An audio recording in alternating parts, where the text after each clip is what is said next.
जी बिस्मिल्लाहिर्रहमानिर्रहीम। मैं मोहम्मद ज़ुबैर और आप देख रहे हैं मेरा यूट्यूब चैनल और फेसबुक पेज। उम्मीद है तमाम दोस्त खैरियत से होंगे। शहजाद साहब मेरे साथ मौजूद हैं। हम बात करेंगे पब्लिक सर्विस कमीशन की अपकमिंग जॉब्स के ऊपर कि जी अभी क्योंकि राइट नाउ लेबर इंस्पेक्टर की रिक्विजिशन के बारे में तो कंफर्म हो गया है कि वो पब्लिक सर्विस कमीशन को चली गई है। उसके साथ नायब तहसीलदार की रिक्विजिशन के ऊपर काफ़ी सारे लोग बात कर रहे हैं। मैंने और शहजाद साहब ने सर इस पे वीडियो हमने बनाई थी 12 सितंबर को, एक माह पहले जब हमने कहा था कि ये प्रोसेस जो है महकमे के अंदर चल रहा है। तो अभी राइट नाउ ये क्लेम किया जा रहा है कि ये पब्लिक सर्विस कमीशन को रिक्विजिशन जा चुकी है।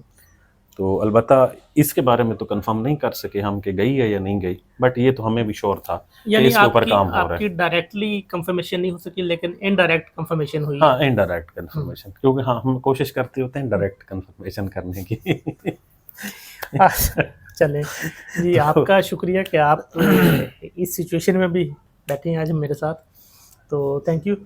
अच्छा सर, अगर हम लेबर इंस्पेक्टर की बात करें, इसकी आपने पहले बात शुरू कर ली है, तो ये लास्ट टाइम ना ऐड आया था 2024 में जी, उसमें लेबर इंस्पेक्टर भी था, लेबर ऑफिसर भी था और एडी की सीट्स भी थी। जी बिल्कुल। तो लेबर इंस्पेक्टर वाला प्रोसेस हो गया था 2024 में ही कंप्लीट, और इसकी अगर हम सीट्स की बात करें तो उस वक्त ये तो कुछ 13 सीट्स अनाउंस हुई थी। ठीक है। ग्रेजुएशन बेस पे थी और ये डे 1 से ये रेगुलर होती है। ठीक है। और इसका एक सिंगल पेपर था जीके वाला, और इसके जो एज लिमिट थी ना वो 20 से लेकर 30 तक मेल के लिए ओपन, मतलब ये without age relaxation, with including age relaxation. अच्छा, 20 से 30 तक ठीक है मेल के लिए और 20 से 33 तक फीमेल के लिए। अच्छा ठीक है, सही है। मतलब तो ये 20 से हुआ 25 20 से 25 प्लस 5 और 20 से 25 प्लस 8। हाँ जी, ठीक है। और इसका 1 पेपर हुआ था। इसका 1 पेपर हुआ और था। किसी भी सब्जेक्ट वाली ग्रेजुएशन, चाहे उसने बीएस किया हुआ है या BA, ADP, ADS, BSc, BCom किया हुआ है, वो सारे के सारे इसके ऊपर अप्लाई कर सकते हैं। तो अब आप बताएं कि इस दफ़ा कितनी सीट्स एक्सपेक्टेड हैं? इस दफ़ा तो मुझे तो जहाँ तक मालूमात मिली हैं वो ये है कि काफ़ी सारी सीट्स हैं। मतलब पिछली दफ़ा अगर 13 थी तो इस दफ़ा लग रहा है कि 13 को अगर आप 3 टाइम ज़रब करें तो हो सकता है उसके बराबर हो। ओके ठीक है। तो ये मतलब ये कंफर्म है कि ये रिक्विजिशन पब्लिक सर्विस कमीशन को जा चुकी है। ओके। अच्छा, अब सर आ जाते हैं नायब तहसीलदार के ऊपर। हाँ जी। अब नायब तहसीलदार का जब हमने वीडियो बनाई थी, जब हमने कहा था कि डाटा इकट्ठा किया जा रहा है, तब भी हमने बताया था कि ये 50 से 60 के दरमियान जो है ना, उनके पास ये डाटा जो आ चुका है कि ये सीट्स हमारी खाली हैं। फर्दर ये देखा जाता है कि इनमें से कितनी ऐसी सीट्स हैं जो कि ओपन मेरिट पे भर्ती की जा सकती हैं, कितनी ऐसी हैं जो मिनिस्ट्रियल कोटा की होती हैं। ठीक है। मतलब हमेशा 2 फील्डिंग कैडर्स होते हैं। तो अब राइट नाउ जो है इसके ऊपर मैं ये तो कंफर्म नहीं कह सकता कि कितनी सीट्स की रिक्विजिशन गई है। ठीक है, क्योंकि हमने तब तक इसको फॉलो किया था जब इसका डाटा कंपाइल हो रहा था। तो अब हम अगर ये चली गई है पब्लिक सर्विस कमीशन को, जैसा कि हमारे बाकी सारे दोस्त कह रहे हैं कि जा चुकी है, तो इसका सर 21 से 28 साल तक जर्नल एज, ठीक है, और उसके अंदर फिर 5 साल की further age relaxation for male and 8 साल की फॉर फीमेल। तो 33 मेल के लिए होगी जी, और 36 फीमेल के लिए। 36 फीमेल के लिए होगी। अब अगर हम एज पर प्रीवियस प्रैक्टिस देखें सर, जैसे लेबर इंस्पेक्टर का एक ही पेपर होता है, 100 नंबर का जनरल नॉलेज का पेपर, उसमें कोई 2 पेपर नहीं नायब होते। तहसीलदार की हम बात जी, लेकिन उसके मैं वो बता रहा हूँ कि वो भी 14 की है और नायब तहसीलदार की भी 14 की है। मतलब हम चलो ये थोड़ा सा कंपैरिजन भी कर लेना बात। तो उसका भी पिछली दफा जब इश्तिहार आया था तो 2 पेपर थे नायब तहसीलदार के। एक 100 नंबर का पेपर था जो कि इंग्लिश एमसीक्यूज का था, जिसमें English comprehension, composition, sentence correction सारा कुछ उसमें शामिल था। 100 नंबर का एमसीक्यूज पेपर। और जो दूसरा पेपर था वो था 100 नंबर का जनरल नॉलेज, ठीक है, जिसमें 30 नंबर जनरल नॉलेज की थी, और सॉरी 70 नंबर, 30 नंबर थे कंप्यूटर के। ये उसकी 2 पेपर्स की बाइफर्केशन थी। ओके। अच्छा, अब इसकी सर जो एज आपको जैसे मैंने बता दी है, ये थी अब पे का क्या स्टेटस होता है? अब पे इनकी ठीक होती है सर, नायब तहसीलदार की पे तो मतलब वो जिसके साथ वैसे भी तहसीलदार लग जाए तो पे की फिक्र नहीं होती उसको। है ना। फिर भी नायब तहसीलदार की तनख्वाह तकरीबन कोई मतलब राउंड अबाउट 20, क्योंकि इनका कोई एक आधा अलाउंस भी होता है, और ये भी डे वन से रेगुलर हाँ होती है। BOR का जो है, तो फिर भी ये कोई तकरीबन 60 के राउंड अबाउट तो होगी। 60+ होगी। हाँ जी। पहली बात। दूसरी बात ये है कि जो नायब तहसीलदार या तहसीलदार होते हैं ये रेवेन्यू ऑफिसर होते हैं।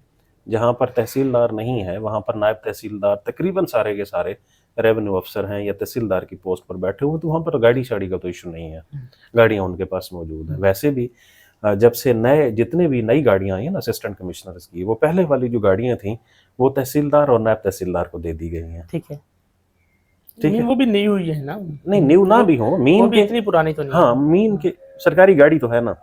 ठीक है, स्कूटर वाली तो है नहीं। जी बिल्कुल। वैसे भी ये सब रजिस्ट्रार होते हैं अपनी फील्ड के अंदर, तो वो वैसे भी मजिस्ट्रेट होते हैं ऐसा समझ लें, तो गाड़ी का तो इशू नहीं होगा इनको, इनकी रिहाइश का भी इशू नहीं होता। पोस्टिंग तहसील लेवल पे होती है, पोस्टिंग भी तहसील लेवल पर होती है, घर में हो जाती है, घर में भी हो जाती है, ना भी हो सर घर में मीन ज़्यादातर तो घर में हो जाती है, ना तो अपने डिस्ट्रिक्ट के किसी और तहसील में हो जाती है। दूसरा ये है कि तहसीलदार नायब तहसीलदार को मतलब कोई रिहाइश का भी कोई ऐसा इशू नहीं है जैसा कि हमारे दूसरे अफसरान को होता है। बोर्ड ऑफ रेवेन्यू के मतलब इनके अपने कम्प्लेक्सेस भी होते हैं या सरकारी हाउसेस भी होते हैं, तो ये आराम से कंफर्टेबली रह सकते हैं। अब आ जाते हैं कि इस दफ़ा अगर ये सीट्स आती हैं तो कितने पेपर होंगे। एग्जैक्टली मेरा क्वेश्चन यही था। अच्छा और अगर सर इस दफ़ा पब्लिक सर्विस कमीशन नायब तहसीलदार के सिलेबस के अंदर तब्दीली करता है तो ये मेरे ख्याल में ज़्यादती होगी। हाँ, वैसे ये 2 पेपर वाला मुनासिब है 14 स्केल के लिए। बहुत, मेरे ख्याल में एक पेपर होना चाहिए। चलें बहरहाल। अच्छा, अब एक तो ये है कि पिछली क्योंकि 2-4 ऐसी सीट्स आई हैं जिन पे लॉ ऐड हुआ है, ठीक है, तो मेरे ख्याल में पब्लिक सर्विस कमीशन का हाथ अब लॉ पे चढ़ चुका है। ये तो इंस्पेक्टर वाला भी बड़ी मुश्किल से बचा है। तो मुझे लगता है कि एक तो ये है कि 2 से ज़्यादा पेपर नहीं होने चाहिए, पहली बात। दूसरी बात, अगर 2 पेपर हों तो फिर एक रेवेन्यू लॉज का होना चाहिए और एक जीके का होना चाहिए, जो उससे रेलिवेंट भी है। उसकी रीज़न मैं क्यों बताऊं रेवेन्यू लॉज की। अब मैं यही समझता हूं कि रेवेन्यू लॉज किसी हद तक हमारे कैंडिडेट्स को समझ आ चुकी है। तहसीलदार का पेपर दे चुके हैं, अभी SDO का पेपर देने के लिए जा रहे हैं। अगर फिर नायब तहसीलदार का आता है, उसके अंदर अगर लॉ रख लेते हैं तो मेरे एक तो 2-3 चीज़ें हैं सर इसमें, 2-3 चीज़ें हैं सर इसमें। रेलिवेंसी तो 100% है ही है। एक तो ये है कि अब इसका मटेरियल अवेलेबल है। अब अगर फैमिली में कोई 4 बच्चे हैं तो उनमें से एक ने इस पेपर को गो थ्रू किया हुआ है तो उसे इसकी समझ भी है। तीसरा, अब हमारे जो देखने वाले हैं, फिर इसके पेपर भी 2 हो चुके हैं ना। हाँ तो जी, यही मैं पास पेपर में क्या चीज़, पास पेपर्स में या जो चीज़ें जिस तरह का हमारा एग्जामिनर कैप्चर करता है वो। और चौथी चीज़ ये है कि हमारा जो पब्लिक सर्विस कमीशन का लॉ का पेपर बनाने वाला एग्जामिनर है उसे भी लॉ का पेपर बनाना आ गया है। ठीक है, तो अगर 2 से ज़्यादा होगा तो ये ज़्यादती होगी। 2 रखें बेशक, एक जीके का पेपर रखें, एक लॉ का रखें, क्योंकि चलो पिछली दफ़ा भी 2 थे। और अगर इससे भी ज़्यादा आसानी पैदा करनी है तो फिर 50 नंबर का जीके रख दें और 50 नंबर का लॉ का रख दें। ठीक है, लेकिन ऐसे होगा, मुमकिन नहीं होगा, मुझे नहीं लगता। मुझे लगता है होंगे 2 पेपर ही। तो और अगर 100 नंबर का इंग्लिश का भी पेपर होता है जैसा कि पिछली दफ़ा आया था, वो भी कोई मुश्किल काम नहीं है। मतलब जीके और इंग्लिश दोनों चीज़ें आ जाती हैं जब, तो ये आसान हो जाता है, लिमिटेड हो जाता है। तो ये बहुत ज़्यादती है कि आप अगर 14 स्केल के ऊपर, जैसा कि मेरे बाकी दोस्त कह रहे थे कि उसके ऊपर ऐसे होगा और फलां चीज़ होगी, ये ज़्यादती है पहली बात। दूसरी बात, ऐसे होगा भी नहीं। 14 स्केल की जॉब है ये, को आप किसी को कोई मतलब PMS अफसर तो नहीं लगा रहे। ठीक है, जितनी भी बड़ी पोस्ट हो, जितना भी बड़ा महकमा, स्केल तो 14 ही है ना सर। तो मुझे लगता है कि इसके 2 ही पेपर होंगे, जैसा कि हमने अपनी पिछली वीडियो में बताया था। और मुझे ये लगता है कि इंग्लिश की जगह पे इस दफ़ा इसको सब्सटीट्यूट किया जाएगा और उसकी जगह पे रेवेन्यू लॉज रखे जाएंगे जो केस कैंडिडेट्स के फेवर में है। ठीक है, क्यों, अगेन मैं बता रहा हूँ कि SDO के अंदर भी रेवेन्यू लॉज शामिल है और इससे पहले ये सारा पेपर दे चुके हैं तहसीलदार का, उसमें भी रेवेन्यू शामिल है। ओके, माकूल बात ये जी। तो बस मेरे ख्याल और आप कुछ ऐड करना चाहते हैं? चलें, कल इंशाल्लाह सर हम बात करेंगे फिर एसडीओ पे, ठीक है। कि एसडीओ का जो फ्यूचर है, मीन उसका पेपर कब एक्सपेक्टेड है इंशाल्लाह, और फिर उसके हवाले से क्या करना चाहिए कैंडिडेट्स को, अगर 15 दिन उनके पास हैं तो उन्हें क्या करना चाहिए।